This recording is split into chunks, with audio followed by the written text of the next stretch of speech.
Hi ಎಲ್ರಿಗೂ ನಮಸ್ಕಾರ. ಯಾರೆಲ್ಲ ನಮ್ಮ ಚಾನಲ್ ನೋಡ್ತಾ ಇದ್ದೀರಾ ದಯವಿಟ್ಟು ಲೈಕ್ ಮಾಡಿ, ಸಬ್ಸ್ಕ್ರೈಬ್ ಮಾಡಿ, ಸಪೋರ್ಟ್ ಮಾಡಿ. ನಾನು ಬ್ಯಾಂಗ್ಳೂರಲ್ಲಿ ಇದ್ನಲ್ಲ ರಜಕ್ಕೆ ಅಂತ. ಇವತ್ತು ಬುಧವಾರ ಬರ್ತಾ ಇದ್ದೀನಿ. ಏನೋ ಫಂಕ್ಷನ್ ಇತ್ತು, ಬಂದಿದ್ದೆ. ಹಂಗಾಗಿ ನಮ್ಮ ಮನೇಲೆ ಇವತ್ತು ಉಳ್ಕೊಂಡಿದ್ದೀನಿ.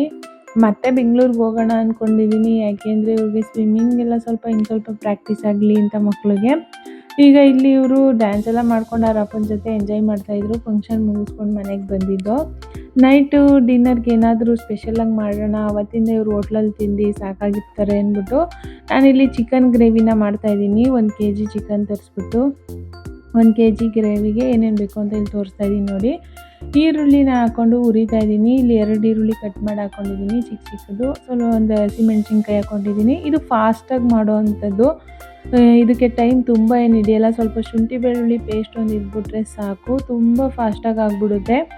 ಎಮರ್ಜೆನ್ಸಿಯಾಗಿ ಫಾಸ್ಟಾಗಿ ಏನಾದರೂ ಡಿನ್ನರ್ ರೆಡಿ ಮಾಡ್ಕೋಬೇಕು ಅಂದರೆ ನೋಡಿ ಇದನ್ನು ಮಾಡ್ಕೋಬೋದು, ಗ್ರೇವಿ ಮತ್ತು ಚಪಾತಿನ. ತುಂಬ ಬೇಗನೆ ಆಗಿಬಿಡುತ್ತೆ. ಈಗ ಈರುಳ್ಳಿ ಎಲ್ಲ ಗೋಲ್ಡನ್ ಫ್ರೈ ಆದಮೇಲೆ ನಾನಿಲ್ಲಿ ಚಿಕನ್ನ ತೊಳೆದು ಇಟ್ಕೊಂಡಿದ್ದೆ ಚೆನ್ನಾಗೆ, ಇಲ್ಲಿ ಹಾಕೋತಾ ಇದ್ದೀನಿ. ಈಗ ಚಿಕನ್ ಹಾಕ್ಕೊಂಡು ಹುರ್ಕೋಬೇಕು ಚೆನ್ನಾಗೆ. ಇಲ್ಲೆಲ್ಲ ಪೌಡ್ರುಗಳನ್ನ ಉದುರಿಸ್ಕೊತಾ ಇದ್ದೀನಿ ಅಷ್ಟೇ. ಇದಕ್ಕೇನು ನಾನು ರುಬ್ತಾ ಇಲ್ಲ. ಶುಂಠಿ ಬೆಳ್ಳುಳ್ಳಿ ಪೇಸ್ಟ್ ಒಂದು ಇರಲಿಲ್ಲ, ಅದೊಂದು ಪೇಸ್ಟ್ ಮಾಡ್ಕೊಂಡಿದ್ದೀನಿ ಸ್ವಲ್ಪನ ಅಷ್ಟೇ. ಈಗ ಇಲ್ಲಿ ಒಗ್ಗರಣೆಗೆ ನಾನು ಉಪ್ಪು ಮತ್ತು ಅರಿಶಿನ ಹಾಕ್ಕೊಂಡು ಹುರಿಬೇಕು. ಅದು ನೀರು ಹೆಂಗೆ ಅಂದರೆ ಚಿಕನ್ನಲ್ಲಿ ಯಾವತ್ತೂ ಅಷ್ಟೇ ಹಿಂಗೆ ಒಗ್ಗರಣೆಗೆ ಹಾಕಿ ಚಿಕನ್ನ ನೀರು ಬಿಟ್ಟು ಅದು ಸುಂಡಿಸ್ಕೋಬೇಕು ಚೆನ್ನಾಗೆ. ಈ ಟೈಮಲ್ಲಿ ನಾನು 2 ಟೊಮೊಟೊನ ಕಟ್ ಮಾಡಿ ಹಾಕ್ಕೊಂಡಿದ್ದೀನಿ. ಈಗ ಇಷ್ಟನ್ನೂ ಚೆನ್ನಾಗಿ ಫ್ರೈ ಆಗೋಕೆ ಬಿಟ್ಬಿಡೋಣ. ಚೆನ್ನಾಗಿ ಫ್ರೈ ಆದರೆ ಅಂದರೆ ನೀರು ಅದು ಬಿಟ್ಕೊಂಡು ಎಲ್ಲ ಸುಂಡೋ ಥರ ಚೆನ್ನಾಗಿ ಬೇಯಿಸಿದ್ರೆ ಚಿಕನ್ನು ಬೇಯುತ್ತೆ ಚೆನ್ನಾಗೆ.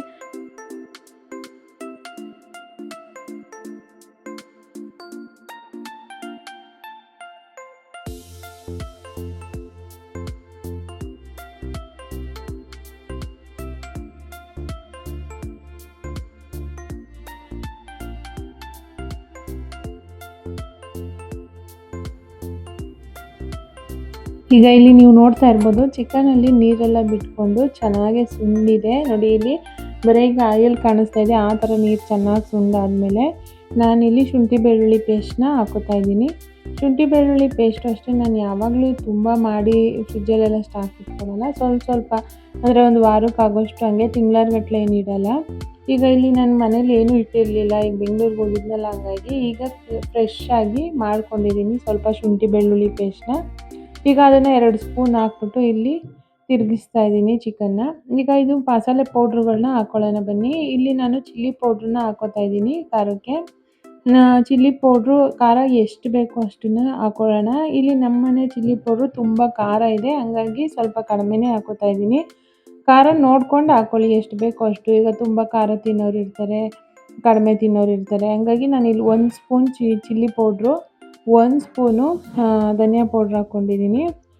ಈಗ ಸ್ವಲ್ಪ ಚಿಕನ್ ಪೌಡ್ರೂ ಹಾಕ್ಕೋತಾ ಇದ್ದೀನಿ. ಅಂಗಡಿಲೆಲ್ಲ ಸಿಗುತ್ತಲ್ಲ ಪ್ಯಾಕೆಟ್ ಪೌಡ್ರು, ಅದರಲ್ಲೇ 1 ಸ್ಪೂನ್ ಹಾಕ್ಕೋತಾ ಇದ್ದೀನಿ. ಮನೇಲಿ ಮಾಡಿರೋದು ಖಾಲಿಯಾಗಿ ಹೋಗಿತ್ತು, ಹಂಗಾಗಿ ಚಿಕನ್ ಪೌಡ್ರ್ ಇಲ್ಲ ಅಂದರೆ ಗರಂ ಮಸಾಲೆ ಮನೇಲಿ ಮಾಡಿ ಇಟ್ಕೊಂಡಿರ್ತೀವಲ್ಲ ಅದನ್ನು ಹಾಕ್ಬೋದು. ಇಲ್ಲಿ ನಾನು ಸ್ವಲ್ಪ ಚಿಕನ್ ಪೌಡ್ರು, ಒಂದು ಸ್ವಲ್ಪ ಗರಂ ಮಸಾಲೆನೂ ಹಾಕ್ಕೊಂಡಿದ್ದೀನಿ. ಈಗ ಇಷ್ಟನ್ನು ಹಾಕಿ ಇಲ್ಲಿ ತಿರ್ಕೋತಾ ಇದ್ದೀನಿ. ಈಗ ಇದಕ್ಕೆ ನಾನು ಗೋಧಿ ಹಿಟ್ಟು ಹಾಕ್ಕೋತಾ ಇದ್ದೀನಿ.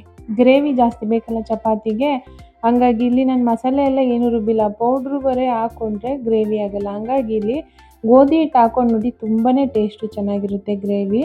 ರುಬ್ಲೇಬೇಕು ಅಂತ ಏನಿಲ್ಲ, ಅದು ಬೇರೆ ಟೇಸ್ಟು, ಇದು ಬೇರೆ ಟೇಸ್ಟು. ಈಗ ಇಲ್ಲಿ 2 ಸ್ಪೂನ್ ಗೋಧಿ ಹಿಟ್ಟನ್ನ ನೀರಲ್ಲಿ ಕಲಸಿ ಹಾಕ್ಕೋತಾ ಇದ್ದೀನಿ.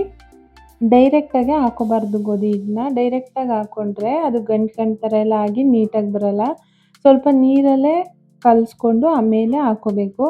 ಈಗ ಹಾಕ್ಕೊಂಡು ಅದನ್ನು ಚೆನ್ನಾಗಿ ತಿರುವು ಆದಮೇಲೆ ನಾನಿಲ್ಲಿ ನೀರು ಹಾಕ್ಕೋತಾ ಇದ್ದೀನಿ. ಈಗ ನೋಡ್ತಾ ಇರಿ ಹಾಗೆಯೇ ಎಷ್ಟು ತಿಕ್ಕಾಗಿ ಬರುತ್ತೆ ಗ್ರೇವಿ ಅಂತ. ಇದಕ್ಕೇನೋ ಮಸಾಲೆ ಎಲ್ಲ ಹಾಕಿದಾರೇನೋ ಅನಿಸುತ್ತೆ, ಅಷ್ಟು ತಿಕ್ಕಾಗಿ ಬರುತ್ತೆ ಗ್ರೇವಿ. ತುಂಬಾ ಚೆನ್ನಾಗೂ ಇರುತ್ತೆ ಟೇಸ್ಟು.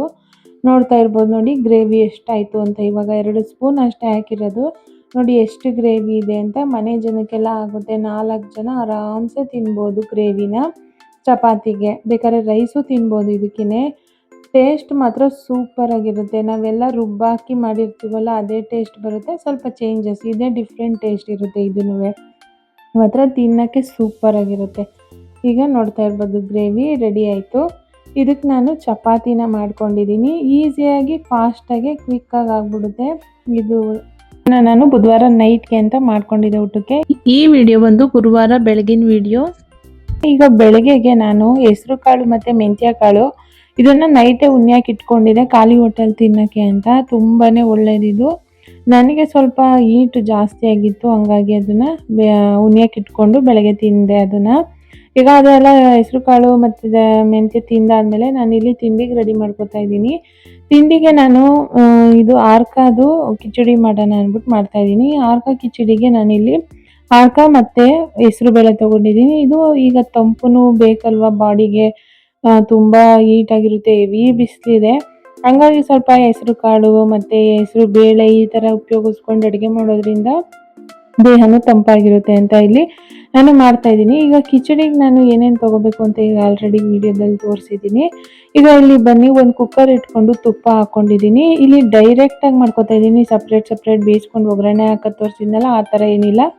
ಎಲ್ಲ ಒಟ್ಟಿಗೆ ಕುಕ್ಕರ್ಗೆ ಹಾಕೊಂಡು ಕೂಗಿಸ್ಕೊಂಡ್ರೆ ಬೇಗ ಕ್ವಿಕ್ಕಾಗಿ ಆಗುತ್ತೆ, ಅಂದರೆ ಫಾಸ್ಟಾಗಿ ಆಗೋದನ್ನ ತೋರಿಸ್ತಾ ಇದ್ದೀನಿ ನಾನಿಲ್ಲಿ. ಕುಕ್ಕರ್ಗೆ ಈಗ ತುಪ್ಪ ಹಾಕ್ಕೊಂಡು ಅದಕ್ಕೆ ಚಕ್ಕೆ ಲವಂಗ 2 ಪಲಾವ್ ಎಲೆ ಹಾಕ್ಕೊಂಡಿದ್ದೀನಿ, ಮತ್ತು ಇದು ಅನಾನಸ್ ಹೂವನ್ನ ಹಾಕ್ಕೊಂಡಿದ್ದೀನಿ. ಈಗ ಶುಂಠಿ ಬೆಳ್ಳುಳ್ಳಿನ ಸಣ್ಣದಾಗಿ ಹಚ್ಚಿಟ್ಕೊಂಡಿರ್ತೀವಲ್ಲ ಅದನ್ನು ಹಾಕೋತಾ ಇದ್ದೀನಿ. ಸಣ್ಣದಾಗಿ ಹಚ್ಚಿಟ್ಕೊಂಡಿದ್ದೀನಿ. ಈ ಥರ ಸಣ್ಣದಾಗಿ ಹಚ್ಚಿಟ್ಕೊಂಡಿರೋದನ್ನ ಒಗ್ಗರಣೆಗೆ ಹಾಕೊಂಡ್ರೆ ತುಂಬಾ ಟೇಸ್ಟ್ ಇರುತ್ತೆ. ಮತ್ತು ಇದನ್ನು ಚೆನ್ನಾಗಿ ಫ್ರೈ ಮಾಡಬೇಕು, ಗೋಲ್ಡನ್ ಕಲರ್ ಆಗೋವರೆಗೂ ಚೆನ್ನಾಗಿ ಫ್ರೈ ಮಾಡಿದ್ರೆ ಅದು ತಿನ್ನುವಾಗ ಸಿಕ್ಕಿದ್ರೆ ಟೇಸ್ಟ್ ಜಾಸ್ತಿ. ನೋಡಿ ಆ ಥರ ಗೋಲ್ಡ್ ಕಲರ್ ಫುಲ್ಲು ಆಗಬೇಕು, ಆ ಥರ ಉರಿಬೇಕು. ಅದಾದಮೇಲೆ ಈಗ 2 ಈರುಳ್ಳಿನ ಹಾಕ್ಕೊಂಡಿದ್ದೀನಿ ನಾನು. ಇಲ್ಲಿ 2 ಈರುಳ್ಳಿನ ಹಾಕ್ಕೊಂಡು ಅದನ್ನು ಚೆನ್ನಾಗಿ ಹುರ್ಕೊಳ್ಳೋಣ. ಇದನ್ನು ಇನ್ನು ಸ್ವಲ್ಪ ಗೋಲ್ಡನ್ ಆಗೋವರೆಗೂ ಉರಿಬೋದು, ಸ್ವಲ್ಪ ಲೇಟ್ ಆಗುತ್ತೆ ಅಂದ್ಬಿಟ್ಟು ನಾನು ಜಾಸ್ತಿ ಈರುಳ್ಳಿನ ಫ್ರೈ ಮಾಡಿಲ್ಲ. ಅಂದರೆ ಇನ್ನೂ ತುಂಬ ಈ ಬೆಳ್ಳುಳ್ಳಿ ಆಗಿದೆಯಲ್ಲ ಆ ಕಲರ್ ಆಗೋವರೆಗೂ ಉರುತ್ತೆ ಈರುಳ್ಳಿ, ಅದೇ ಒಂಥರ ಟೇಸ್ಟು ಚೆನ್ನಾಗಿರುತ್ತೆ. ನಾನಿಲ್ಲಿ ಅಷ್ಟು ಉರಿಯೋಕ್ಕಾಗಲಿಲ್ಲ, ಅದು ಸ್ವಲ್ಪ ಟೈಮ್ ಜಾಸ್ತಿನೇ ತೊಗೊಳುತ್ತೆ ಆ ಥರ ಉರಿಬೇಕಾದ್ರೆ. ಹಂಗಾಗಿ ಇದಕ್ಕೆ 2 ಹಸಿಮೆಣ್ಸಿನ್ಕಾಯಿನೂ ಹಾಕ್ಕೊಂಡಿದ್ದೀನಿ, ಮತ್ತು 2 ಟೊಮೊಟೊನ ಕಟ್ ಮಾಡಿ ಇಟ್ಕೊಂಡಿದ್ನಲ್ಲ ಅದನ್ನು ಹಾಕ್ಕೊಂಡು ಇಲ್ಲಿ ಬೇಯಿಸ್ಕೊತಾ ಇದ್ದೀನಿ. ಆ ಟೊಮೊಟೊ ಎಲ್ಲ ಸ್ವಲ್ಪ ಸಾಫ್ಟ್ ಆಗಲಿ. ಆಮೇಲೆ ನಾನು ಏನು ಮೊಸರು ಮತ್ತು ಹಾಲನ್ನು ಇಟ್ಕೊಂಡಿದ್ದೀನಿ. ಇದಕ್ಕೆ ಬೇಕಾದ್ರೆ ಬಟರ್ ಇದ್ದರೆ ಬಟರು ಹಾಕೋಬೋದು, ಚೆನ್ನಾಗಿರುತ್ತೆ ಟೇಸ್ಟು. ಒಂದು ಚೂರು ಶುಂಠಿ ಬೆಳ್ಳುಳ್ಳಿ ಪೇಸ್ಟ್ ಇದ್ರೂ ಹಾಕೋಬೋದು. ನಾನಿಲ್ಲಿ ಶುಂಠಿ ಬೆಳ್ಳುಳ್ಳಿ ಪೇಸ್ಟ್ ಏನು ಬಳಸಿಲ್ಲ. ಒಗ್ಗರಣೆಗೆ ಸ್ವಲ್ಪ ಶುಂಠಿ ಬೆಳ್ಳುಳ್ಳಿನ ಸಣ್ಣದಾಗಿ ಹಚ್ಕೊಂಡು ಹಾಕ್ಕೊಂಡಿದ್ದೀನಿ ಅಷ್ಟೇ. ಈಗ ನೋಡಿ ಅದು ಟೊಮೊಟೊ ಸಾಫ್ಟ್ ಆಗ್ತಾ ಇದೆ.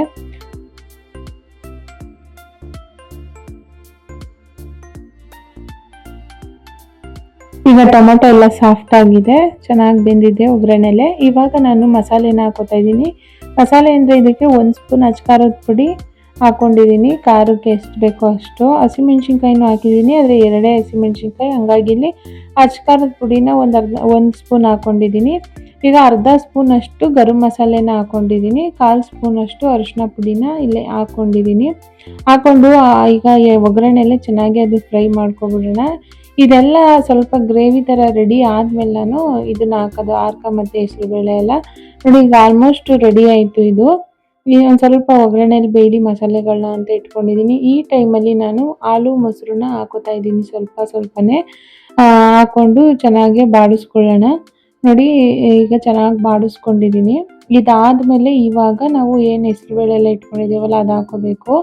ಇಲ್ಲಿ ನಾನು ಕಸ್ತೂರಿ ಮೇಥಿನ ಸ್ವಲ್ಪ ಹಾಕೋತಾ ಇದ್ದೀನಿ, 1 ಟೇಬಲ್ ಸ್ಪೂನಷ್ಟು ಹಾಕ್ಕೊಂಡ್ರೆ ಸಾಕು, ಜಾಸ್ತಿ ಏನು ಬೇಡ. ಈಗ ಇಲ್ಲಿ ನೋಡಿ ಹೆಸರುಬೇಳೆ ಮತ್ತು ಆರ್ಕನ ತೊಳೆದು ಇಟ್ಕೊಂಡಿದ್ದೀನಿ ನಾನು.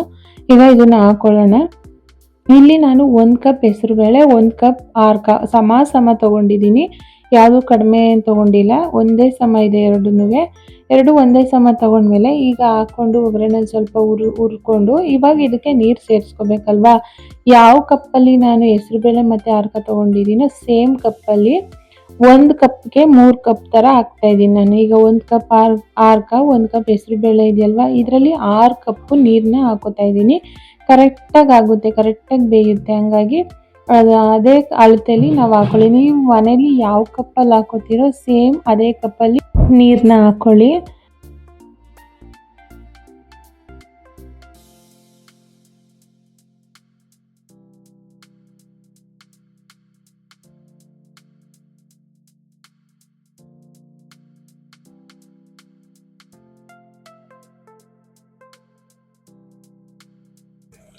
ಈಗ ಇಲ್ಲಿ ನೀರನ್ನ ಸೇರಿಸ್ಕೊಂಡಿದ್ದೀನಿ ನಾನು. ಈಗ ಅದಕ್ಕೆ ರುಚಿಗೆ ಉಪ್ಪು ಎಷ್ಟು ಬೇಕೋ ಅಷ್ಟು ಈ ಟೈಮಲ್ಲಿ ಹಾಕೊಳ್ಳೋಣ.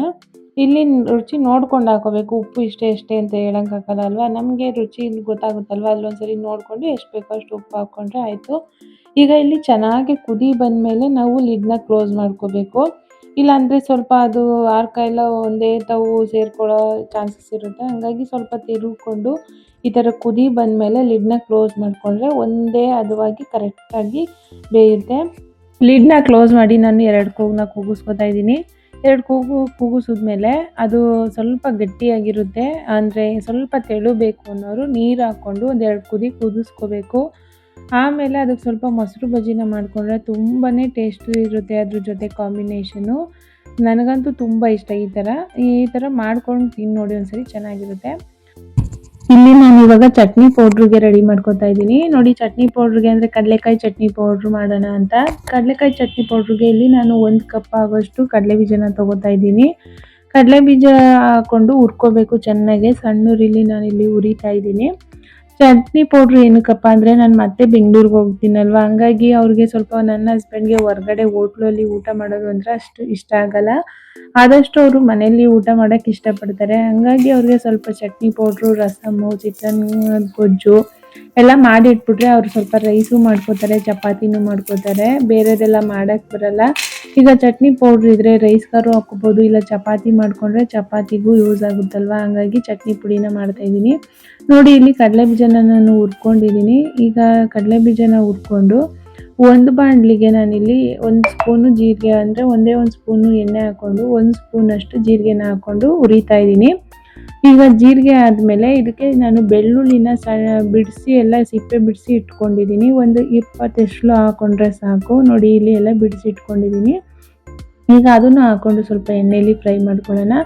ಕರಿಬೇವೆಲೆ ಅದನ್ನು ಒಂದು 25 ಅಷ್ಟು ಹಾಕೋತಾ ಇದ್ದೀನಿ, ಅಂದರೆ ಎಸ್ಳು, ಇಲ್ಲಾಂದರೆ ಒಂದು 2 ಕಡ್ಡಿ ಆ ಥರ ಲೆಕ್ಕ. ಇಲ್ಲಿ ಒಂದು 4 ಬ್ಯಾಡಗಿ ಮೆಣಸಿನ್ಕಾಯಿ ಹಾಕೋತಾ ಇದ್ದೀನಿ. ನಾನಿಲ್ಲಿ ಅಚ್ಕಾರದ ಪುಡಿನ ಹಾಕೋತೀನಿ, ಆದರೆ ಸ್ವಲ್ಪ ಕಲರು ಚೆನ್ನಾಗಿ ಬರಲಿ ಅಂತ ಒಂದು 4 ಬ್ಯಾಡಗಿ ಮೆಣಸಿನ್ಕಾಯಿನ ಹಾಕ್ಕೊಂಡಿದ್ದೀನಿ. ಆದರೂ ಏನಷ್ಟು ಕಲರ್ ಬಂದಿಲ್ಲ. ಇನ್ನೂ ಸ್ವಲ್ಪ ಜಾಸ್ತಿ ಹಾಕೋಬೇಕಿತ್ತು, ಖಾರ ಜಾಸ್ತಿ ಆಗಿಬಿಟ್ರೆ ಅಂದ್ಬಿಟ್ಟು ಸ್ವಲ್ಪನೇ ಹಾಕ್ಕೊಂಡಿದ್ನಲ್ಲ. ಅಷ್ಟು ಕಲರು ಒಂಥರ ರೆಡ್ ಕಲರ್ ಬರಬೇಕಲ್ಲ, ಆ ಥರ ಬರಲಿಲ್ಲ, ಮೀಡಿಯಮಾಗಿ ಬಂದಿದೆ. ಆದರೆ ಟೇಸ್ಟ್ ಮಾತ್ರ ತುಂಬಾ ಚೆನ್ನಾಗಿರುತ್ತೆ. ನೋಡಿ, ಇಲ್ಲಿ ಫಸ್ಟು ಮೆಣಸಿನ್ಕಾಯಿನ ಆ ಥರ ಪೌಡ್ರ್ ಮಾಡಿಕೊಂಡೆ. ಈಗ ಅದಕ್ಕೆ ನಾನು ಹುರಿದು ಎಲ್ಲ ಕ್ಲೀನ್ ಮಾಡಿ ಇಟ್ಕೊಂಡಿದ್ದೀನಿ, ಸಿಪ್ಪೆ ಎಲ್ಲ ತೆಗೆದು ಕಡಲೆ ಬೀಜನ ಅದನ್ನು ಹಾಕ್ಕೋತಾ ಇದ್ದೀನಿ. ಈಗ ಇಲ್ಲಿ ನಾನೇನು ಬೆಳ್ಳುಳ್ಳಿ, ಜೀರಿಗೆ ಅದೆಲ್ಲ ಹುರ್ಕೊಂಡಿದ್ನಲ್ಲ ಅದನ್ನು ಇಲ್ಲಿ ಹಾಕ್ಕೊಳ್ಳೋಣ. ಕರಿಬೇವೆಲ್ಲ ಹಾಕ್ಕೊಂಡು ಆಯಿಲಲ್ಲಿ ಹುರಿದಿದ್ನಲ್ಲ ಇಲ್ಲಿ ಹಾಕೋತಾ ಇದ್ದೀನಿ. ಸ್ವಲ್ಪ ಹುಣಸೆ ಹಣ್ಣು ಹಾಕ್ಕೊಂಡಿದ್ದೀನಿ. ಬೆಲ್ಲ ಹಾಕ್ಕೊಳ್ಳೋರು ಹಾಕೋಬೋದು, ಇಲ್ಲಿ ನಾನು ಬೆಲ್ಲ ಹಾಕ್ಕೊಂಡಿಲ್ಲ. 1 ಸ್ಪೂನ್ ಬೆಲ್ಲ ಹಾಕ್ಕೊಂಡ್ರು ಚೆನ್ನಾಗಿರುತ್ತೆ. ನನ್ನ ಹಸ್ಬೆಂಡ್ಗೆ ಸ್ವಲ್ಪ ಸ್ವೀಟ್ ಆ ಥರ ಎಲ್ಲ ಇಷ್ಟ ಆಗಲ್ಲ, ಖಾರವಾಗಿರಬೇಕು ಅಂದ್ಬಿಟ್ಟು ನಾನಿಲ್ಲಿ ಬೆಲ್ಲನ ಹಾಕಿಲ್ಲ. ಈಗ ಇದನ್ನು ಗ್ರೈಂಡ್ ಮಾಡ್ಕೋಬೇಕು. ಒಂದೇ ಸರಿ ಮಸಾಲೆ ರುಬ್ದಂಗೆ ರುಬ್ಬಾರ್ದು, ಸ್ವಲ್ಪನೇ ಗ್ರೈಂಡ್ ಮಾಡ್ಕೋಬೇಕು. ಇಲ್ಲಿ ನೋಡಿ, ನಾನು ಅಚ್ಕಾರದ ಪುಡಿನ ಹಾಕೋತಾ ಇದ್ದೀನಿ. ಈ ಟೈಮಲ್ಲಿ ಅದು ಗ್ರೈಂಡ್ ಮಾಡುವಾಗಲೇ ಅಚ್ಕಾರದ ಪುಡಿ ಮತ್ತು ಉಪ್ಪನ್ನ ಹಾಕ್ಕೊಂಡು ಗ್ರೈಂಡ್ ಮಾಡ್ಕೊಬಿಟ್ರೆ ಎಲ್ಲನೂ ಚೆನ್ನಾಗಿ ಹದವಾಗಿ ಮಿಕ್ಸ್ ಆಗುತ್ತೆ. ಹಂಗಾಗಿ ಇಲ್ಲಿ 1.5 ಸ್ಪೂನಷ್ಟು ಹಾಕ್ಕೊಂಡಿದ್ದೀನಿ, ಸಾಕು. ಈಗ ಇಲ್ಲಿ ಉಪ್ಪು ಹಾಕೋತಾ ಇದ್ದೀನಿ. ಉಪ್ಪು ಈಗ ಇಲ್ಲಿ ಸ್ವಲ್ಪ ಹಾಕ್ಕೊಂಡಿದ್ದೀನಿ. ಆಮೇಲೆ ಬೇಕಾದರೆ ಸ್ವಲ್ಪ ಪುಡಿ ಉಪ್ಪನ್ನ ಹಾಕಿ ಮಿಕ್ಸ್ ಮಾಡ್ಕೊಬೋದು, ಕರೆಕ್ಟಾಗಿಲ್ಲ ಅಂದರೆ. ಈಗ ಹಾಕ್ಕೊಂಡು ಒಂದು ಹದವಾಗಿ ನಾವು ಅದನ್ನು ಗ್ರೈಂಡ್ ಮಾಡ್ಕೋಬೇಕು. ಒಂದೇ ಸರಿ ಫಾಸ್ಟಾಗೆ ಗ್ರೈಂಡ್ ಮಾಡ್ಬೋದು. ನೋಡಿ, ಇಲ್ಲಿ ಒಂದು ಸರಿ ಮಾಡಿದ್ದೀನಿ, ಇನ್ನೂ ಸ್ವಲ್ಪ ಕಡಲೆ ಬೀಜ ಥರ ಇದೆಯಲ್ವಾ. ಈಗ ಇದನ್ನು ಇನ್ನೊಂದು ಸರಿ ಮಾಡ್ಕೋಬೇಕು ನಿಧಾನಕ್ಕೆ. ಒಂದು ಸರಿ ಎಲ್ಲ ತಿರುಗ್ಕೊಳ್ಳೋಣ ಅಂದ್ಬಿಟ್ಟು ತಿರುಗ್ತಾ ಇದ್ದೀನಿ.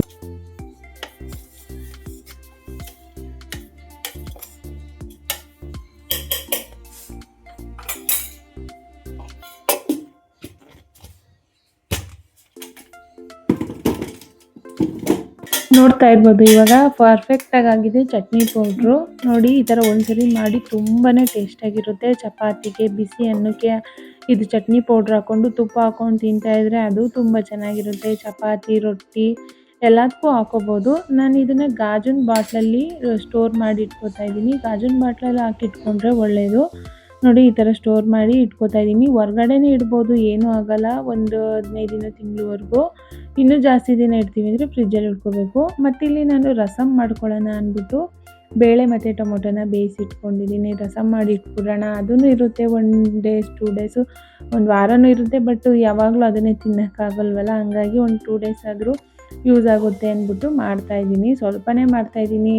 ಹೆವಿ ಯಾವುದೂ ತುಂಬ ದಿನ ಇಟ್ಟು ತಿಂದರೆ ಒಳ್ಳೆಯದಲ್ಲ. ಹಂಗಾಗಿ ಸ್ವಲ್ಪ ರಸಮ್ ಮಾಡಿಟ್ಬಿಟ್ಟು ಹೋಗೋಣ ಅಂದ್ಬಿಟ್ಟು ಮಾಡ್ತಾಯಿದ್ದೀನಿ. ಇಲ್ಲಿ ಟೊಮೊಟೊ ಮತ್ತು ಬೇಳೆನ ಬೇಯಿಸ್ಕೊಂಡು ಸ್ವಲ್ಪ ಸ್ಮ್ಯಾಶ್ ಮಾಡ್ಕೋಬೋದು. ಹಂಗೇ ಒಂದು ಸ್ವಲ್ಪ ಮಿಕ್ಸಿಲಿ ರುಬ್ಕೊಂಡ್ರೆ ಟೊಮೊಟೊನ ಇನ್ನೂ ಚೆನ್ನಾಗಿರುತ್ತೆ ಅಂದ್ಬಿಟ್ಟು ಸ್ವಲ್ಪ ಹುಣಸೆ ಹಣ್ಣು ಹಾಕಿ ಟೊಮೊಟೊ ಏನು ದಪ್ಪಕ್ಕಿದ್ದಲ್ಲ ಅದನ್ನೆಲ್ಲ ಹಾಕ್ಕೊಂಡು ರುಬ್ಕೊಳ್ಳೋಣ ಅಂದ್ಬಿಟ್ಟು ಇಲ್ಲಿ ರುಬ್ಬಕ್ಕೆ ಹಾಕೋತಾ ಇದ್ದೀನಿ. ಒಂದು ರೌಂಡು ರುಬ್ಕೊಂಡ್ರೆ ಸಾಕು, ಚೆನ್ನಾಗಿರುತ್ತೆ ರಸಮ್ ತಿನ್ನೋಕ್ಕೂ. ಹುಣಸೆಹಣ್ಣು ಅದು ಹಿಂಡಿ ರಸ ಮಾಡೋದಕ್ಕೆ ರುಬ್ಬಾಕ್ಬಿಟ್ರೆ ರಸನೂ ಬಿಟ್ಕೊಳ್ಳುತ್ತೆ, ಫಾಸ್ಟಾಗೂ ಆಗುತ್ತೆ ಅಂತ ಇಲ್ಲಿ ನಾನು ರುಬ್ಕೋತಾ ಇದ್ದೀನಿ ಅಷ್ಟೇ.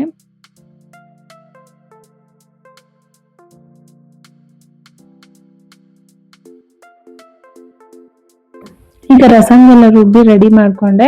ಈಗ ಇಲ್ಲಿ ಒಗ್ಗರಣೆಗೆ ರೆಡಿ ಮಾಡ್ಕೊಂಡಿದ್ದೀನಿ. ಸ್ವಲ್ಪ ಕರಿಬೇವು, ಬ್ಯಾಡಗಿ ಮೆಣಸಿನ್ಕಾಯಿ, ಬೆಳ್ಳುಳ್ಳಿ ಒಗ್ಗರಣೆಗೆ, ಸ್ವಲ್ಪ ಸಾಸಿವೆ ಇಷ್ಟನ್ನು ರೆಡಿ ಮಾಡ್ಕೊಂಡಿದ್ದೀನಿ. ಈಗ ಇಲ್ಲಿ ಒಂದು ಕುಕ್ಕರ್ ಇಟ್ಕೊಂಡು ಅದಕ್ಕೆ ಸ್ವಲ್ಪ ಆಯಲ್ಲು ಮತ್ತು ಸಾಸಿವೆನ ಹಾಕ್ಕೊಂಡಿದ್ದೀನಿ. ಈ ಟೈಮಲ್ಲಿ ಸ್ವಲ್ಪ ಇಂಗು ಹಾಕ್ಕೊಳ್ಳೋದು ಒಳ್ಳೆಯದು. ಇಂಗು ನಮ್ಮ ಮನೇಲಿ ಖಾಲಿಯಾಗಿ ಹೋಗಿತ್ತು, ಹಂಗಾಗಿ ಇಲ್ಲಿ ನಾನು ಹಾಕಿಲ್ಲ. ತುಂಬಾ ಚೆನ್ನಾಗಿರುತ್ತೆ ರಸಮ್ ಟೇಸ್ಟು. ಈಗ ಬೆಳ್ಳುಳ್ಳಿನ ಹಾಕ್ಕೊಂಡಿದ್ದೀನಿ. ಒಂದೆರಡು ಬ್ಯಾಡಗಿ ಮೆಣಸಿನ್ಕಾಯಿನ ಕಟ್ ಮಾಡಿ ಹಾಕ್ಕೊಂಡಿದ್ದೀನಿ ಒಗ್ಗರಣೆಗೆ. ಸ್ವಲ್ಪ ಕರಿಬೇವನ್ನ ಹಾಕ್ಕೊಂಡು ಫ್ರೈ ಮಾಡ್ಕೊಳ್ಳೋಣ ಚೆನ್ನಾಗೆ.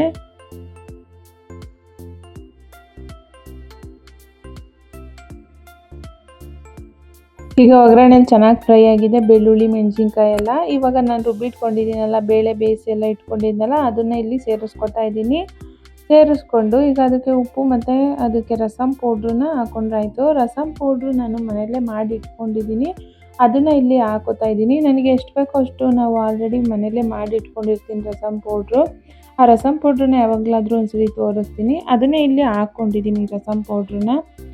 ಎಷ್ಟು ಬೇಕೋ ಅಷ್ಟು ಖಾರಕ್ಕೆ ಹಾಕ್ಕೊಂಡಿದ್ದೀನಿ. ನಾನಿಲ್ಲಿ 2 ಸ್ಪೂನ್ನ ಹಾಕ್ಕೊಂಡಿದ್ದೀನಿ ರಸಮ್ ಪೌಡ್ರನ್ನ. ಇವಾಗ ರಸಮ್ಗೆ ಉಪ್ಪನ್ನ ಸೇರಿಸ್ಕೊಳ್ಳೋಣ. ಉಪ್ಪನ್ನ ಸೇರಿಸ್ಕೊಂಡು ಚೆನ್ನಾಗಿ ಕುದಿಯಕ್ಕೆ ಬಿಡೋಣ ರಸಮ್ನ. ರಸಮ್ ಕುದ್ದಷ್ಟು ಟೇಸ್ಟು ಚೆನ್ನಾಗಿ ಬರುತ್ತೆ. ಎಷ್ಟು ಕುದಿಸ್ತೀವೋ ಅಷ್ಟು ತುಂಬಾ ಟೇಸ್ಟ್ ಬರುತ್ತೆ.